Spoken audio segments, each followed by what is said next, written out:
नमस्कार मित्रांनो, सुना येती घरा या मालिकेच्या पुढच्या भागात काय होणार आहे हे आपण जाणून घेऊया. शिवनाथ व उमा गुरुजींसोबत बसलेले दिसत आहेत. शिवनाथ बोलतो, गुरुजी या तिघांचे हात पिवळे करायचे आहेत.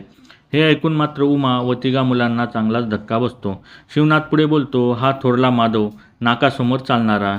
इकडे मात्र माधवच्या मनात कुणीतरी वेगळीच मुलगी असते. नंतर शिवनाथ बोलतो, हा माझा श्रीधर, दिसायला एकदम देखणा व कामात एकदम उमदा. मात्र श्रीधर याच्या मनात पण एक वेगळीच मुलगी असते. यानंतर गुरुजी बोलतात, स्थळांची गरजच काय? शिवनाथ बोलतो, मला कळलं नाही गुरुजी. यावर गुरुजी बोलतात, गर्लफ्रेंड वगैरे.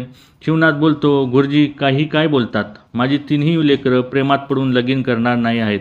हे ऐकून मात्र तिघा मुलांच्या चेहऱ्याचे रंग उडतात. आता शिवनाथची मुलं प्रेमविवाह करणार की शिवनाथ सांगेल त्या मुलींशी लग्न करून आपले हात पिवळे करणार हे आपल्याला पुढच्या भागात समजेलच. तोपर्यंत अशाच नवीन अपडेटसाठी आमच्या चॅनलला लाईक, शेअर आणि सबस्क्राईब करायला विसरू नका.